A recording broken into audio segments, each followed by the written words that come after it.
Mike Lopez. It's not the same as being Smith. There's a lot of things that go into that. There's a lot of cultural things, there's a lot of family-oriented things. That community has a very strong bond.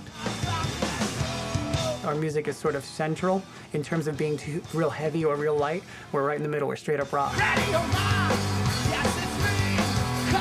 When we're playing, we're going to work, we're going to battle, and we're like hitmen.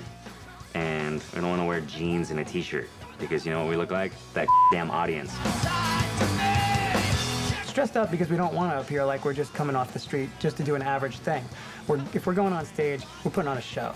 We give it all, 120,000% high energy rock and roll from start to finish. You got the hot chicks out there shaking their thing for the guys. You got the freak show. Without no freak, there's no show. He comes up and he dances during one song in his interesting little popping manner. Freak show, baby. The toughest aspect is trying to be as entertaining as possible always and keep you riveted. Grew up in some stupid-ass suburb, like a lot of people do. My friends and I were really, really into music. We'd always throw shows. I was in another band for a number of years. That band broke up, and I took the bass player from that band with me into this new band. Found an ad looking for a drummer that was placed by Mike, our guitarist. For about, I'd say about 8 or 9 months, we were just a three-piece trying to find a singer. I saw their ad and went to it, and the website wasn't working. Kept going, and then all of a sudden Dave Burgos, our singer, popped over. Things just kind of clicked. And he started singing one of the songs that we had already had, and it was great, you know? I never thought I was going to be a frontman in a band, ever. It was quite by accident. I went to a party where these guys were playing some blues riffs over and over. They had no singer, so I stepped up, and they liked the way I sang. We just, started making music, and I realized that it was something that I really liked to do. The band's name, I think we were throwing around different names, and one of the names was just Evolution. And we just kind of started thinking of things we could put in front of it, and I had the idea of putting my evolutions, like my change, my growth.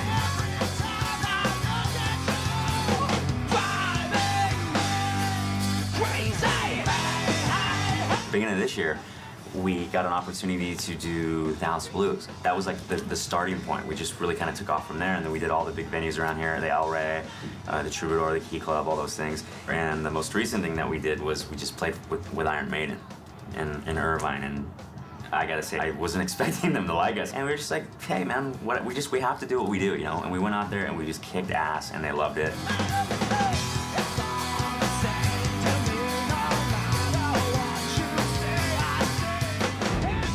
The way we go about writing songs, usually somebody just has an idea. Cause I left my only chance beside the edge. It's like a family, and it's like any other relationship. It's almost like having a girlfriend. You know, you have to get along. Don't we get one more card? Where's my river card? Yeah, we're just not even waiting on it. We're not play some poker as we do from time to time, but we don't have a lot of money, so we don't really gamble. Jack, Queen, King. One more there. I win. Cowboy. I win. I didn't think it could be anything. Cause I hold myself to you and you pull. We get along really well. We agree to disagree.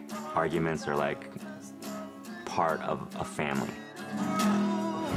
Everybody in my family was just huge into music. What you do to me, now I need to. Your friends are one thing, but when your family, is behind you and believes in you, it just makes it all that much more worthwhile, you know? They've come to more shows than some people who live down the street, and they live in Arizona, and they fly in or drive in, and that's saying a lot, you know? Every time I get a chance, I come down here and watch them play, and it excites me because they're so good. They're so supportive of it, whereas a lot of people probably wouldn't be. And at this point now, it's like there's no turning back. They have to kind of be supportive and be on board, or they're gonna have to go buy another son.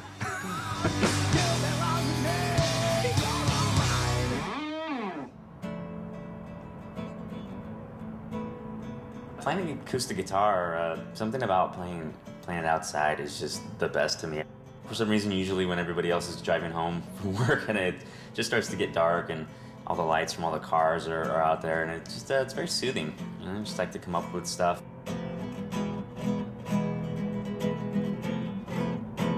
My dad was a musician.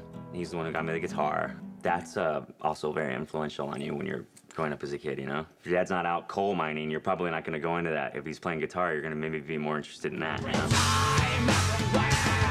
This is my dad, Morris. He was the saxophone player on the Rosie O'Donnell show for the entire time that it ran. To see his career take off and all the achievements along the way, and it just made it much more attainable to me.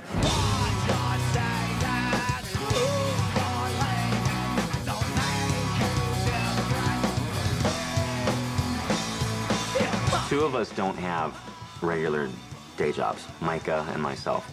Our singer Dave has a regular day job, and it's a pretty decent job too. I work in the insurance industry. I think it's stupid, but it's his job. You have to get out of that little regular day job thing and that routine and just go for it, you know? And if you don't believe in yourself, then do something else, because you have to do it, you know? You can't do that part-time and expect to make it.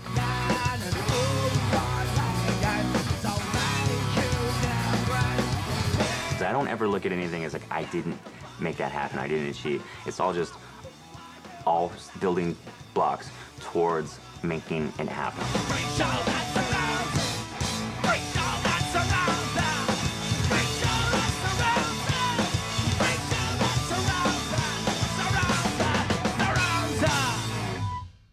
When they're like, "You're gonna be with John Doe," I was like, "Who?" From X. Who?